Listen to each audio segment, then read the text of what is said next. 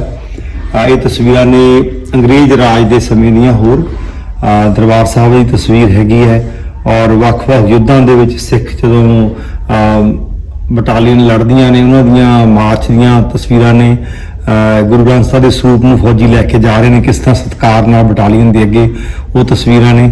ਸੋ ਸਾਡਾ ਜਿਹੜਾ ਹੈ ਇਤਿਹਾਸ ਹੈ। ਔਰ ਕੋਹਿਨੂਰ ਵਾਲਾ ਜਿਹੜਾ ਬ੍ਰਿਟਿਸ਼ ਕਰਾਊਨ ਹੈਗਾ ਉਹਦੀ ਤਸਵੀਰ ਵੀ ਇਹ ਤੁਸੀਂ ਦੇਖ ਸਕਦੇ ਹੋ ਖੱਬੇ ਪਾਸੇ ਟੌਪ ਦੇ ਉੱਤੇ ਜਿਹੜੀ ਹੈ ਲਾਈ ਹੋਈ ਹੈ। ਸੋ ਇਹ ਸਾਡੀਆਂ ਇਤਿਹਾਸਕ ਸਰੋਤ ਨੇ ਜਿਹੜੇ ਸਾਡੇ ਲਈ ਸਦਾ ਹੀ ਉਤਸ਼ਾਹ ਦਾ ਸੋਮਾ ਬਣੇ ਰਹਿਣਗੇ। ਸੋ ਇਸੇ ਤਰ੍ਹਾਂ ਦੂਸਰੇ ਪਾਸੇ ਵੀ ਕੁਝ ਤਸਵੀਰਾਂ ਇਹਨਾਂ ਨੇ ਇਸ ਗੁਰੂ ਘਰ ਦੀ ਬਾਬਿਆਂ ਦੇ ਯਾਦਗਾਰ ਦੇ ਸਥਾਨ ਤੇ ਲਾਈਆਂ ਹੋਈਆਂ ਨੇ। ਸਿੱਖ ਟੈਂਪਲ ਸਟਾਕਟਨ ਦੀਆਂ ਇੱਥੋਂ ਦੀਆਂ 1912 ਤੋਂ 2012 ਦੀਆਂ। ਸੋ 100 ਸਾਲਾਂ ਦਾ ਇਤਿਹਾਸ ਜਿਹੜਾ ਹੈ ਇਹਨਾਂ ਨੇ ਕਿਸ ਤਰ੍ਹਾਂ ਇਹ ਗੁਰਦੁਆਰਾ ਸਾਹਿਬ ਉਦੋਂ ਬਣਿਆ। ਉੱਪਰ ਦੇਖ ਸਕਦੇ ਹੋ ਪੁਰਾਤਨ ਗੁਰਦੁਆਰਾ ਸਾਹਿਬ ਜਿਹੜੀ ਆ ਤਸਵੀਰ ਹੈਗੀ ਆ ਸੈਂਟਰ ਦੇ ਵਿੱਚ ਦੇਖੋ, ਉਹ ਪੁਰਾਤਨ ਸਿੰਘ ਉਹਨਾਂ ਦੀਆਂ ਉਸ ਢੰਗ ਦਾ ਲਿਬਾਸ ਔਰ ਜਿਹੜੀ ਇਮਾਰਤ ਉਹਨੇ ਆਪਣੇ ਹੱਥੀਂ ਉਦੋਂ ਸਾਰੀ ਉਹ ਦੇਖ ਸਕਦੇ ਹੋ ਤੁਸੀਂ। ਸੋ ਇਹ ਤਸਵੀਰਾਂ ਨੇ 1915 ਦੀਆਂ, ਥੱਲੇ 1930 ਦੀਆਂ ਵੱਖ-ਵੱਖ ਸਮੇਂ ਦੀਆਂ ਤਸਵੀਰਾਂ ਔਰ ਉਹਨਾਂ ਨੂੰ ਬਹਾਦਰੀ ਦੇ ਮਿਲੇ ਹੋਏ ਸਰਟੀਫਿਕੇਟਸ, ਉਹਨਾਂ ਦੀ ਐਪਰੀਸੀਏਸ਼ਨ, ਉਹ ਸਾਰਾ ਤੁਸੀਂ ਇੱਥੇ ਤਸਵੀਰਾਂ ਦੀ ਜਵਾਨੀ ਦੇਖ ਸਕਦੇ ਹੋ। ਇਹ ਹੋਰ ਤਸਵੀਰਾਂ ਨੇ ਉਸੇ ਸਮੇਂ ਦੀਆਂ 2012 ਤੱਕ ਦੀਆਂ ਵੱਖ-ਵੱਖ ਸਮਾਗਮ ਜਿਹੜੇ ਇੱਥੇ ਗਦਰੀ ਬਾਬਿਆਂ ਨੇ ਕਰਵਾਏ ਜਾਂ ਬਾਅਦ ਵਿੱਚ ਸੰਗਤਾਂ ਨੇ ਇੱਥੇ ਇਤਿਹਾਸ ਦੀ ਇਸ ਗੁਰਦੁਆਰਾ ਸਾਹਿਬ ਦੀ ਸਾਂਭ ਸੰਭਾਲ ਕਰਦਿਆਂ ਜੋ ਸਮਾਗਮ ਕੀਤੇ, ਤਸਵੀਰਾਂ ਦੀ ਜਵਾਨੀ ਤੁਸੀਂ ਇੱਥੇ ਦੇਖ ਸਕਦੇ ਹੋ। ਸੋ ਇਹ ਵੱਖ-ਵੱਖ ਸਮੇਂ 'ਚ ਜਿਹੜਾ ਕਤਲੇਆਮ ਹੋਇਆ ਉਹਨਾਂ ਦੀਆਂ ਤਸਵੀਰਾਂ। ਬਾਬਾ ਦੀਪ ਸਿੰਘ ਜੀ ਲਗਾਤਾਰ ਮਾਰਦੇ ਹੋਏ, ਉਸ ਤੋਂ ਬਾਅਦ ਛੋਟਾ ਘੱਲੂਘਾਰਾ, ਵੱਡਾ ਘੱਲੂਘਾਰਾ, ਅਹਿਮਦ ਸ਼ਾਹ ਅਬਦਾਲੀ ਦਾ ਦਰਬਾਰ ਸਾਹਿਬ ਉੱਤੇ ਹਮਲਾ। ਸੋ ਇਹ ਵੱਖ-ਵੱਖ ਸਮੇਂ ਹੋਏ ਕਤਲੇਆਮ ਦੀਆਂ ਤਸਵੀਰਾਂ। ਔਰ ਇੱਧਰ ਤੁਸੀਂ ਭਾਈ ਤਾਰੂ ਸਿੰਘ ਦਾ ਲਹਿਰਿਆ ਖੋਪੜ, ਸੁਬੇਗ ਸਿੰਘ, ਸ਼ਾਹਬਾਜ਼ ਸਿੰਘ ਚਰਖੀਆਂ ਤੇ ਚਾੜ ਕੇ ਸ਼ਹੀਦ ਕੀਤੇ ਗਏ ਔਰ ਥੱਲੇ ਮੀਰ ਮਨੂੰ ਦੇ ਜ਼ੁਲਮ ਤੇ ਦੂਜੇ ਪਾਸੇ ਜੰਗਲਾਂ 'ਚ ਲੱਗੇ ਹੋਏ ਸਿੱਖਾਂ ਦੇ ਕੈਂਪ, ਕਿਸ ਤਰ੍ਹਾਂ ਉਹ ਪਿਆਰ ਨਾਲ ਇਕਜੁੱਟ ਹੋ ਕੇ ਸੰਘਰਸ਼ ਲਈ ਆਪਣੇ ਆਪ ਨੂੰ ਜਥੇਬੰਦ ਕਰਦੇ ਸਨ। ਸੋ ਇਹ ਯਾਦਗਾਰ ਸਥਾਨ ਹੈ ਗਦਰੀ ਬਾਬਿਆਂ ਦਾ। ਪਹਿਲਾ ਦਲੀਪ ਸਿੰਘ ਸੋਢ ਫਸਟ ਕਾਂਗਰਸਮੈਨ। ਹਾਂ, ਦਲੀਪ ਸਿੰਘ ਸੌਂਡ ਇਨ ਟਰਬਨ ਜਿਹੜਾ ਪਹਿਲਾ ਕਾਂਗਰਸਮੈਨ ਸੀ, ਉਹਦੀ ਤਸਵੀਰ ਹੈਗੀ ਹੈ। ਤੇ ਉਸ ਤੋਂ ਬਾਅਦ ਹੱਥ ਲਾ ਦੇ ਉੱਪਰ ਆ ਦੇਖੋ, ਦਲੀਪ ਸਿੰਘ ਸੌਂਡ ਇਨ ਟਰਬਨ ਕਮਿਸ਼ਨ ਬਾਈ ਹਿਸ ਫੈਮਿਲੀ। ਸੋ ਇਹ ਸਾਡਾ ਵਿਰਸਾ ਹੈਗਾ। ਉਹ ਨਾਲ ਅਖਬਾਰਾਂ ਦੀਆਂ ਖਬਰਾਂ ਨੇ ਜਦੋਂ ਉਹਨਾਂ ਨੇ ਇਹ ਜ਼ਿੰਮੇਵਾਰੀ ਨੂੰ ਸੰਭਾਲਿਆ। ਸੋ Kennedy president Dalip Singh, Kennedy president John JF Kennedy president ਤੇ ਨਾਲ ਦਲੀਪ ਸਿੰਘ ਸੌਂਡ। ਠੀਕ ਹੈ, ਇਹ ਉਹਨਾਂ ਦੀਆਂ ਤਸਵੀਰਾਂ ਨੇ। ਸੋ ਇਹ ਇੱਕ ਝਲਕ ਸੀਗੀ ਜੋ ਗਦਰੀ ਬਾਬਿਆਂ ਦੀ ਯਾਦ ਵਿੱਚ ਇੱਥੇ ਮਿਊਜ਼ੀਅਮ ਬਣਿਆ ਹੋਇਆ। ਪ੍ਰੈਸ ਦੀ ਲਗੋ। ਸੋ ਬਹੁਤ ਬਾਬਿਆਂ ਦੀ ਪ੍ਰੈਸ, ਬਾਬਿਆਂ ਦੀ ਪ੍ਰੈਸ ਵੀ ਤੁਹਾਨੂੰ ਦਿਖਾਉਣੇ। ਗਦਰੀ ਬਾਬੇ ਇੱਥੋਂ ਅਖਬਾਰ ਚਲਾਉਂਦੇ ਸੀ, ਉਹ ਪ੍ਰੈਸ ਵੀ ਇਤਿਹਾਸਕ ਪ੍ਰੈਸ ਵੀ ਇੱਥੇ ਸੁਸ਼ੋਭਿਤ ਹੈ। ਸੋ ਗੁਰੂ ਗ੍ਰੰਥ ਸਾਹਿਬ ਦਾ ਪ੍ਰਕਾਸ਼ ਹੈ ਇਸ ਪਵਿੱਤਰ ਸਥਾਨ ਦੇ ਉੱਤੇ ਔਰ ਇਹ ਪ੍ਰੈਸ ਹੈ ਗੁਰੂ ਸਾਹਿਬ ਦੇ ਖੱਬੇ ਪਾਸੇ, ਜਿਹਨੂੰ ਤੁਸੀਂ ਦੇਖ ਸਕਦੇ ਹੋ। ਇਹ ਪ੍ਰਾਤਨ ਪ੍ਰੈਸ ਜਿਹਦੇ ਵਿੱਚ ਗਦਰੀ ਬਾਬੇ ਆਪਣਾ ਅਖਬਾਰ ਛਾਪਦੇ ਸੀਗੇ ਔਰ ਵੱਖ-ਵੱਖ ਭਾਸ਼ਾਵਾਂ ਵਿੱਚ ਇਸ ਅਖਬਾਰ ਨੂੰ ਤਿਆਰ ਕਰਕੇ ਦੁਨੀਆ ਦੇ ਕੋਨੇ-ਕੋਨੇ 'ਚ ਵਸਦੇ ਭਾਰਤੀਆਂ ਤੱਕ ਪਹੁੰਚਾਉਂਦੇ ਸਨ ਔਰ ਆਜ਼ਾਦੀ ਦੀ ਜਿਹੜੀ ਲਹਿਰ ਹੈਗੀ ਆ ਉਹਨੂੰ ਦੀ ਜਾਗਰੂਕਤਾ ਕੀਤੀ ਔਰ ਭਾਰਤ ਦੀ ਆਜ਼ਾਦੀ ਦਾ ਰਾਹ ਪੱਧਰਾ ਕੀਤਾ। ਸੋ ਇਹ ਸਾਡੇ ਇਤਿਹਾਸਕ ਜਿਹੜੇ ਸੰਦ ਨੇ ਇਹ ਸਾਡੇ ਲਈ ਸਦਾ ਹੀ ਪ੍ਰੇਰਨਾ ਸੁੱਧ ਬਣੇ ਰਹਿਣਗੇ। ਸੋ ਇਹ ਕੁਝ ਝਲਕ ਸੀ ਤੁਹਾਨੂੰ ਇਸ ਸਥਾਨ ਦੀ ਜਿਹੜਾ ਗਦਰੀ ਬਾਬਿਆਂ ਨੇ ਤਿਆਰ ਕੀਤਾ। ਆਸ ਕਰਦੇ ਹਾਂ ਕਿ ਅਸੀਂ ਸਾਰੇ ਤੋਂ ਪ੍ਰੇਰਨਾ ਲਵਾਂਗੇ, ਉਤਸ਼ਾਹ ਲਵਾਂਗੇ ਔਰ ਗਦਰੀ ਬਾਬਿਆਂ ਦੀਆਂ ਇਸ ਘਾਰਨਾਵਾਂ ਤੋਂ ਸਿੱਖਿਆ ਲੈਂਦੇ ਹੋਏ ਅਸੀਂ ਆਪਣੇ ਦੇਸ਼, ਆਪਣੀ ਕੌਮ, ਆਪਣੇ ਸੱਭਿਅਤਾ ਨੂੰ ਹੋਰ ਉੱਚਾ ਲਿਜਾਣ ਦੇ ਲਈ ਜਿਹੜਾ ਯਤਨਸ਼ੀਲ ਰਹਾਂਗੇ। ਬਹੁਤ ਬਹੁਤ ਧੰਨਵਾਦ। ਵਾਹਿਗੁਰੂ ਜੀ ਕਾ ਖਾਲਸਾ, ਵਾਹਿਗੁਰੂ ਜੀ ਕੀ ਵਾਹਿਗੁਰੂ ਜੀ ਕੀ ਫਤਿਹ।